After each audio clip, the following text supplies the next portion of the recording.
Dans les titres de l'actualité sur la paix et la cohésion sociale, au Mali, FINPIS participe à la communauté des pratiques régionales des organisations bénéficiaires du fonds du GCERF en Mauritanie. Toujours avec l'ONG FINPIS Sahel qui renforce l'autonomie des coopératives de Gao à travers une formation en embauche ovine. Vous aurez plus de détails dans cette édition. Comme actualité internationale, nous irons au Niger où des assises nationales de 5 jours se sont tenues à Niamey pour redéfinir l'avenir politique et institutionnel du pays.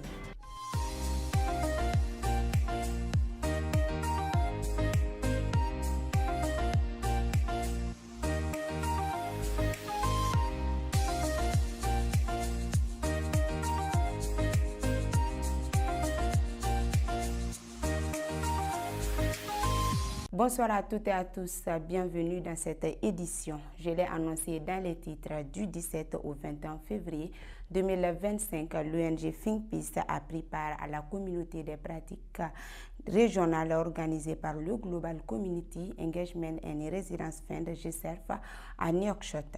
Lors de la rencontre, le coordonnateur national de FINPIS, M. Abdoukola Boukoum et un autre bénéficiaire du projet Jirajak ont animé un panel sur l'impact de ces actions.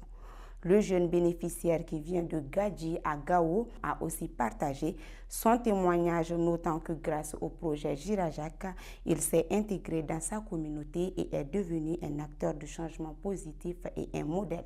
Ce récit illustre l'importance des initiatives locales pour la résilience et la réinsertion des jeunes.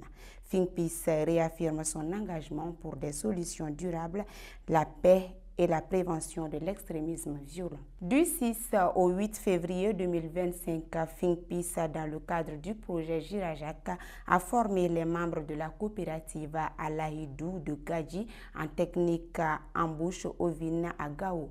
Organisée grâce au soutien du Global Community Engagement and Resilience Fund GCERF, la formation a permis d'outiller les participants pour améliorer leurs pratiques et accroître la rentabilité de leur activité.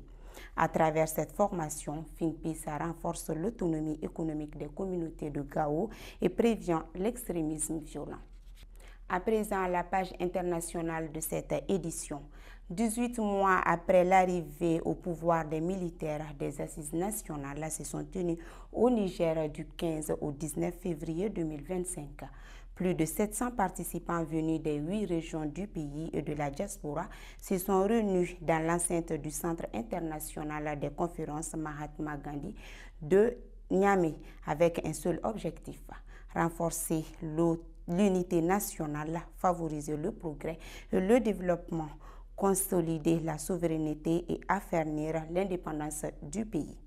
Ainsi, durant 5 jours, des débats intenses et constructifs ont abouti à la prise de décisions importantes, parmi lesquelles nous pouvons retenir la fixation de la durée de la transition à 5 ans renouvelable, la dissolution des partis politiques existants et l'élévation du général Tchani au titre du président de la République. À la fin des assises, le général de brigade Abderrahmane Tchani, chef de l'État, a salué cette décision qu'il considère comme un nouveau départ pour le pays. Il a réaffirmé son engagement à conduire cette transition dans l'intérêt supérieur de la nation, ce qui ouvre la page brève de cette édition.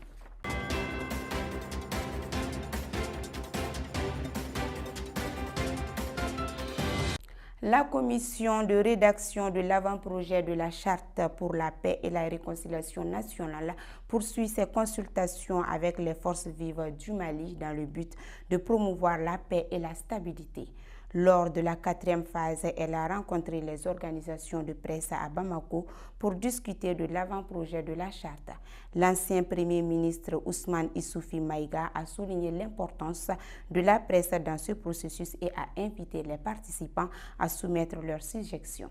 Les organisations de presse ont exprimé leurs préoccupations, notamment sur la redevance avec la haute autorité de la communication et les conditions de travail des journalistes. Ces consultations sont nécessaires pour intégrer les avis de tous les acteurs maliens dans la construction d'une paix durable et inclusive.